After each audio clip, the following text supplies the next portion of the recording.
अस्सलाम वालेकुम दोस्तों, मैं अकील यूसुफ और आपका स्वागत है एजी वॉइस की एक नई वीडियो में। दोस्तों, आज हम आपकी मुलाकात करवाने वाले हैं मेवात की एक ऐसी शख्सियत से जिन्होंने मेवात के लिए सोशल मीडिया को एक आकर्षक केंद्र बना रखा है और वो शख्सियत हैं हजरत परवाना। अस्सलाम वालेकुम भाई। वालेकुम सलाम। अकिल भाई, आपका बहुत बहुत शुक्रिया, आप मेरे घर पे आए और अ, आपने यहाँ के एक ऐसे विचार किया कि भाई पॉडकास्ट करा जाए। हालांकि मैं किसी को पॉडकास्ट देता नहीं हूँ, पर फिर भी आप आए और आपने जो भी आपके सवालात हैं वो रखे, जो भी हैं बहुत अच्छी बात है कि मेवात में इस तरह की अवेयरनेस होनी चाहिए। और इसी की रिगार्डिंग मैंने सिर्फ आपको पॉडकास्ट देने का मन बनाया था और उसी के बारे में हम बात करेंगे अल्हम्दुलिल्लाह। जी, अल्हम्दुलिल्लाह। वैसे तो भाई आपको इंट्रोडक्शन की ज़रूरत नहीं है, पर फिर भी आप अपने मेवातियों को और अपने मेवाती भाइयों को अपने बारे में कुछ बताइए। अ, मेरा नाम हज़रत मुकर्रबीन है और प्यार से लोग मुझे हज़रत परवाना कहते हैं। जी। और मैंने जो अपनी ग्रेजुएशन की पढ़ाई है वह जामिया मिल्लिया इस्लामिया से करी है, दिल्ली से। और वहीं से फिर मैं एक्टिविज्म में आया हूँ और जी। हमने इन चीज़ों को समझा कि वहाँ लगभग हर एरिया का बच्चा अपने इलाके को लेकर, अपने लोगों को लेकर परेशान है और अपने लोगों की बात रखने के लिए अपने इलाके में किस तरह काम हो, जी। उसको लेके उन लोगों के अंदर एक एक एक ज़हन बना रहता है कि हम अपने लोगों के लिए क्या कर सकते हैं। तो वहीं से जब से मुबस्सिर भाई हम संगत में आए तो हमारे अंदर भी चीज़ हुई कि मेवात तो इंडिया का नंबर 1 बैकवर्ड एरिया है, जी। तो हमें मेवात के लिए भी कुछ करना चाहिए। तो वहीं से फिर हमारा रुख हुआ कि हम मेवात के मुद्दे उठाएँगे, मेवात के लोगों की बात करेंगे और मेवात के लिए काम करेंगे, वो भी ग्राउंड पे रह के, ना कि सिर्फ सोशल मीडिया पे। भाई, हमारा सबसे पहला सवाल है, आपने और मुबशिर भाई ने मिलके मेवात के लोगों के साथ एक अहम मुद्दा उठाया था बूचड़ खानों का। लेकिन अब ना तो उस बूचड़ खाने पर ना तो पंचायतें हो रही हैं, ना कोई आवाज आ रही है। तो ऐसा क्या हुआ जो वो मुद्दा बिल्कुल दब गया? देखो, पहली बात तो ये है कि बूचड़खानों की जब आवाज जोर शोर से उठी थी तो जी। सारे मेवात के लोगों ने अल्हम्दुलिल्लाह खूब भरपूर साथ दिया था, जी। हर तरीके का। और जो मेवात में संघर्ष संयुक्त कमेटी जो बनी थी जी। सरपंच अजी के तत्वाधान में, और उसमें बहुत सारे मेवात के जिम्मेदार लोग शामिल थे कि भाई बूचड़खानों को बंद कराएंगे। ठीक है, तो हमें हमने भी उसमें एज ए पार्टिसिपेट किया था, एज ए स्टूडेंट और एज ए एक्टिविस्ट। और हमें ये लग रहा था कि हम बूचड़खानों को बंद करा देंगे। जी। ठीक है, लेकिन आज जब हम देखते हैं तो बूचड़खानों के ऊपर सब लोग शांत बैठे हैं, जी। कोई बोलने के लिए राजी नहीं। बूचड़खाने ज्यों के त्यों चल रहे हैं। बूचड़खानों में कट्टियां उसी तरह चल रही हैं, जी। गाय भैंस बछड़े जो भी हैं लगातार चल रहे हैं, लेकिन बूचड़खानों का मुद्दा शांत है। ठीक है, जी। ना तो वहां से प्रॉपर तरीके से वो स्मेल बंद हुई है। जी। ठीक है, ना वो कमीशन खोरी जो प्रॉपर तरीके से बंद हुई है, और ना जो मेवात की जमीनें जो खराब हो रही है, ठीक है ना, उनके लिए कुछ आ रहा है। इसमें सीधा सीधा से ये है कि ये लोग, चाहे विधायक हो, चाहे वहां के सरपंच हो, चाहे ये संघर्ष संयुक्त कमेटी जो बनी हो, जी। ये एक एक इंसान बिका इस चीज में। ठीक है, अब ये मांगे कि हमें एविडेंस दो। अगर अगर ये बिके नहीं है तो मुद्दा शांत क्यों है? जी। ये तो सोचने वाली बात है ना। अगर आज ये लोग लगातार और जी। बूचड़ खानों पे ये लोग लगातार बोलते और मेहनत करते, जी। तो हमें पूरा यकीन था, पूरा, कि बूचड़ खाने 100% बंद हो जाते। लेकिन भाई वो है ना, सिक्कों की खनक देख के तवाई पे अपना जमीर दे बैठी। जी। तो वही बात है, ये सारे लोग, ठीक है, एज ए जिम्मेदार नागरिक मैं चीज कहना चाहूंगा, ये सारे लोग बिके हैं। ठीक है, चाहे पूरी संघर्ष समिति हो, चाहे यहाँ के विधायक हो, सरपंच हो, कोई भी हो, चाहे ये सब बिके हैं कि, और वो बात मैं इसलिए बोल रहा हूँ कि जब बूचड़ खानों के लिए हमने आवाज उठाई थी, जी। ठीक है, तब हमें भी ऐसे कॉल आते थे कि भाई बताओ तुम्हारी डिमांड क्या, तुम्हें चाहिए क्या। ठीक है, तो हमने तो यही बोला था कि भाई आप अगर हमें 2-2.5 करोड़ रुपए आप दे रहे हो हमें, तो आप ऐसा करो कि स्कूल बनवा दो। तो जी। उन्होंने, उन लोगों ने यही बोला था कि भाई ये तो कोई जायज मांग नहीं है, स्कूल बनेगी तो वो फिर हमें चलानी भी पड़ेगी। जी। मैंने कहा सीधी सी बात है। तो फिर उसने एक बात बोली थी कि चलो आप नहीं तो कोई और सही, ठीक है, जी। पैसा बहुत बड़ी चीज है, नाम धर धर के मैं खरीद लूंगा एक एक को। ठीक है, जी। और वही हुआ।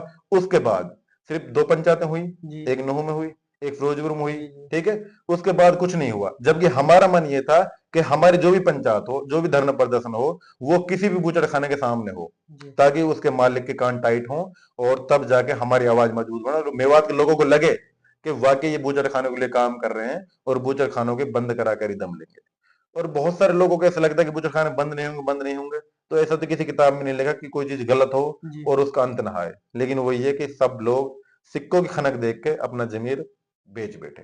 भाई, कुछ दिनों से आप लगातार सोशल मीडिया पर एमसीएल को लेकर पोस्टें कर रहे हो। तो एमसीएल का प्रॉपर जो मसला है वो क्या है? देखो, एमसीएल मेवात क्रिकेट लीग जी। अभी यहाँ इब्राहिम ने सबमिट कराई है और विवादों में भी रही। जी। और तब तक लीग हुई थी, मैंने न मुबस्सिर ने सिंगल स्टेटमेंट अपना नहीं दिया था। जी। ठीक है, कि लीग किस तरह चल रही है, क्या हो रहा है क्या नहीं हो रहा, हमने सिंगल, हमारा उनसे कोई लेना देना ही नहीं था, ठीक है। लेकिन जैसे कि जब सोना टीम के साथ भेदभाव हुआ, जी उसके बाद सभी लोगों ने देखा तिजारा की टीम को भेदभाव हुआ। अब ये एमसीएल को ऐसा बना था कि ये आईपीएल की थीम पे है, ये मेवात है, यहाँ पे चीज चलती सी चलती है, ठीक है। अब ये पूरे रूल रेगुलेशन लागू करें तो उसमें रूल रेगुलेशन ये भी है कि भाई आप पैसे भी तुरंत दो, ठीक है, क्योंकि मेवात का वो चीज नहीं है। अब एमसीएल का मुद्दा ये था कि जब याहिर इब्राहिम ने साफ इनकार किया था, जी ठीक है, जो हथीन हीरोज का ओनर था एक डायमंड, उसको साफ इनकार किया था कि मैं तुम्हारे पैसे नहीं दूंगा, ठीक है, और मैं ऐसे पैसे दूंगा तो मैंने कमा खा लिया, जी वहां तक भी हमें कोई दिक्कत नहीं थी, ठीक है। लेकिन जब मैंने उसमें एक वर्ड सुना था, मेवा डेवलपमेंट फाउंडेशन, जी ठीक है, तो मेरे एकदम से जहन घूमा कि यार मेवात डेवलपमेंट फाउंडेशन, इसके थ्रू ये क्या हो रहा है, ठीक है। आपने मेवात में बहुत सारी लीग देखी होंगी, बहुत सारे टूर्नामेंट अभी भी चल रहे हैं प्रेजेंट जी टाइम जी में, और चलते रहते हैं, ठीक है। लेकिन आपने कभी भी नहीं देखा होगा कि मेवात में इस तरह का टूर्नामेंट हो जो किसी एनजीओ के थ्रू चल रहा हो, जी ठीक है। उसके बाद फिर मैंने एनजीओ के बारे में डिटेल निकाली कि एनजीओ है क्या नहीं है ये, ठीक है। उसके बाद मुझे पता चला कि ये एक बहुत बड़ा फ्रॉड है, और मेवात के आवाम को लगता है कि फ्रॉड हमारे साथ नहीं हुआ है, किसी और के साथ हो रहा है, फिर उसका पैसा वो जैसे वो चीज करे वो, ठीक है। इन लोगों ने सिर्फ सिंगल दिन घासेड़ा में क्लास लगाई थी, 10-12 बच्चों को इकट्ठे करके, ठीक है। और मैं यहां तक मैं बोल रहा हूँ पूरे यकीन के साथ में, ये एनजीओ याहिर इब्राहिम का नाम भी रजिस्टर्ड नहीं है, ठीक है।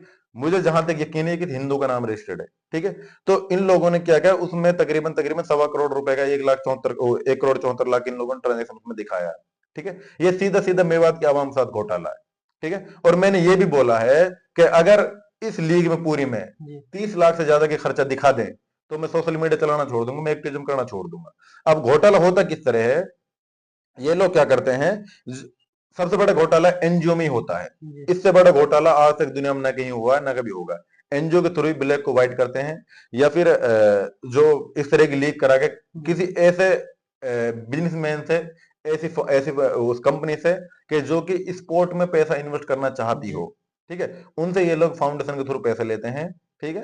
और फिर ये लोग उसमें खर्चे एक्सपेंसिव दिखा के ये लोग घोटाला कर, वरना आप लोग देख सोच सकते हैं, ठीक है, मैंने आपको दिखा दिया, ये आप लोग ये सोच सकते हैं, तकरीबन 17 लाख रुपए जी वॉलंटियर के ऊपर खर्च दिखाया इसने, 12 दिन में 17 लाख रुपए, यार जी सोच के देखो, ठीक है।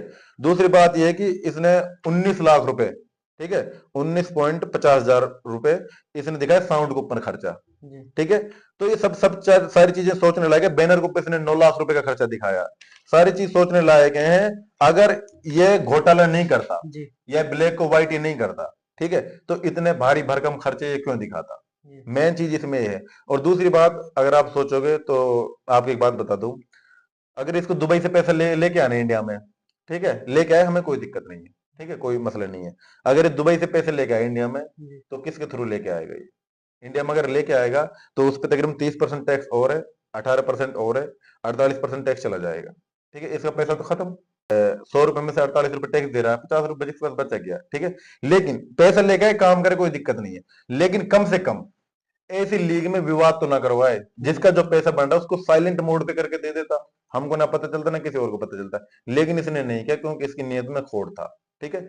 आज मेवात के आवाम को लग रहा है कि भाई इसने 1.25 करोड़ रुपए खर्च कर दिए, ठीक है, कोई किसी के ऊपर ऐसे ही रुपए खर्च नहीं करता है, ठीक है। अगर इसको 1.25 करोड़ रुपए खर्च करने थे तो भाई ये तुरंत के तुरंत साथ में पैसे देता और हतीन हीरोज को सेटिस्फाई करता, हतीन हीरोज का मालिक आगे ये नहीं बोलता कि भाई याहिर इब्राहिम मेरे पैसे नहीं दे रहा, ठीक है। जी चलो छोटे मोटे खर्चे को तो हम सोच सकते हैं कि भाई दे देगा, बाद में दे देगा, फिर दे दिया होगा। जी लेकिन जब एक जो कि रनर अप टीम थी उसके पैसे देने में पहली बार तो उसने मना कर दिया, उसके बाद फिर दे रहा, इतनी लेट कर रहा है, तो भाई ये मच मच करवाते ही क्यों, अगर इसको पैसे देने ही होते तो, ठीक है। बाकी हमें उस चीज से कोई वो नहीं है, एमसीएल के पैसे दे ना दे वो इसका अलग वो है, लेकिन ये है कि फ्रॉड तो ये हुआ है और इसकी जेब से एक सिंगल रुपए खर्च नहीं हुआ, या तो किसी फाउंडेशन के थ्रू पैसा आया, किसी कंपनी के थ्रू पैसा आया है, ठीक है, या इसने ब्लैक से व्हाइट करा, इसका दो ही रीजन है, तीसरा कोई रीजन नहीं है। जो मेवात डेवलपमेंट फाउंडेशन है, जो उसका एमसीएल से क्या लेना देना है?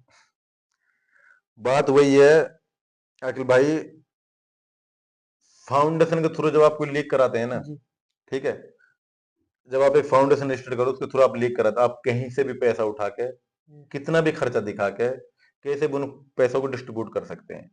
इसीलिए इन लोगों ने फाउंडेशन के थ्रू कराया। एक और कराता शारदा चैरिटी लीग कराता गुड़गांव में, ठीक है, वो भी इसीलिए कराता है क्योंकि शारदा चैरिटी लीग के नाम से जब वो कराएगा तो कितना भी खर्चा दिखाए वो, ठीक है, उसको फिर टैक्स वगैरह देने की जरूरत नहीं, किसी हिसाब किताब देने की जरूरत नहीं है, वो उस फाउंडेशन के थ्रू कितना भी गबन कर सकता है, कोई पूछने वाला नहीं, कितना भी खर्चा दिखा सकता है। वरना भाई आप देख लो कि या इब्राहिम ने दिखाया था कि भाई मैं 40 गाड़ियां रोज में लगाता हूँ जो कि मेरे गेस्टों को लेके लाती हैं।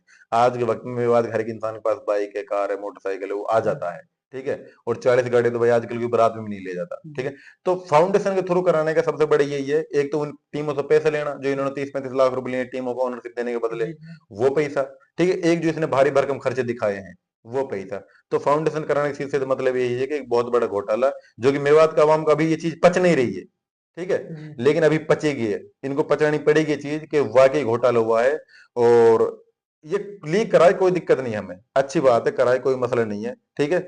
लेकिन कम से कम मेवात के नाम पे ऐसा 1.25 करोड़ रुपए का भारी भरकम बजट दिखा गए और फिर मेवात के उनका खिलाड़ियों का हक खा जाना, ठीक है। खिलाड़ियों को जो वहां पे न कि पानी की भी अच्छी सुविधा नहीं थी, मैंने जहां तक सुना था, मैं गया ही नहीं था, ठीक है। और मेन चीज है कि खिलाड़ियों को प्राइज मनी खा जाना, ठीक है। वो बड़ी अपने आप में दुख की बात, हमारे लिए चाहे 100 करोड़ की बजाय ये 2 करोड़ का दिखा देते बिल, लेकिन खिलाड़ियों को एटलीस्ट टाइम पे पैसे मिलने चाहिए थे। और इस तरह की जो मच इन्होंने फैलाई है, ये बिल्कुल नहीं होनी चाहिए थी। इसी के थ्रू कुल इन्होंने ये कराया फाउंडेशन के थ्रू। भाई आपने एक पोस्ट डाली थी, उसमें कहा था आपने जो एमसीएल के पैसे हैं वो मिल जाएंगे, वो कैसे मिलेंगे? भाई जिस तरह याहिया इब्राहिम की ख्याति लोगों ने बना रखी थी कि भाई याहिया इब्राहिम इतना पैसा वाला है और इतना पैसा कमाता है, करोड़ों का टर्नओवर है, बड़ी बड़ी गाड़ियों में घूमता है। तो मुझे ऐसा लगता था कि यार देखो बड़ा इंसान है, बड़ा पैसे वाला है, और ये लोगों को पैसे दे ही देगा, ठीक है। और मुझे भरोसा था उस वक्त भी कि एमसीएल के पैसे, जो भी खिलाड़ियों के पैसे हैं, ये दे देगा।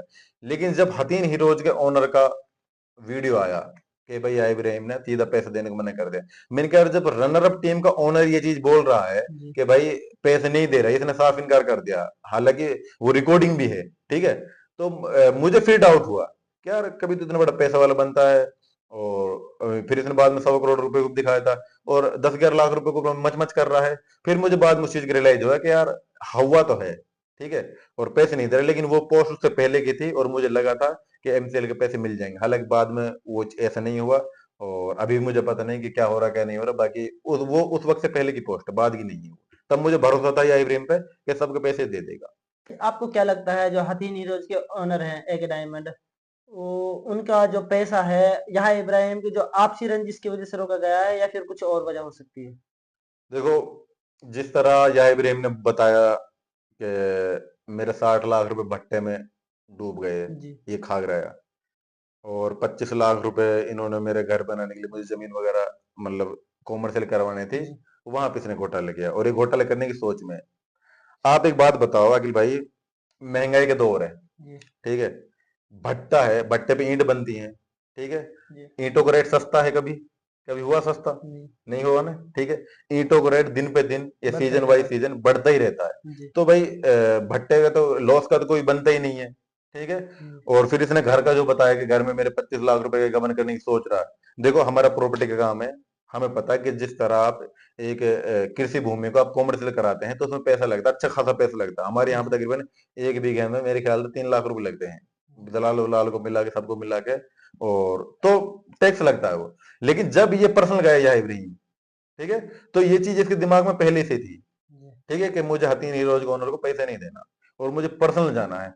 तो इसने पर्सनल बिहाफ पे, पर्सनल जाके इसने ये चीज करी है कि मुझे हथीन हीरोज के मालिक को पैसे नहीं देना। अगर पर्सनल नहीं जाता ये, ना तो ये चीज बताते कि भाई मेरे जो ताऊ का लड़का उसका साड़ा आई है, ना ये बताता है मेरे भट्टे में इसने 60 लाख का घाटा दिया, नहीं ये बताता कि 25 लाख घोटाला करने की सोच रहा है ये, ठीक है। तो मुझे लगता है और मुझे इस चीज का पता भी है कि पर्सनल रंजिश की वजह से इसने पैसे नहीं दिए, ठीक है। इसका मेन ये है।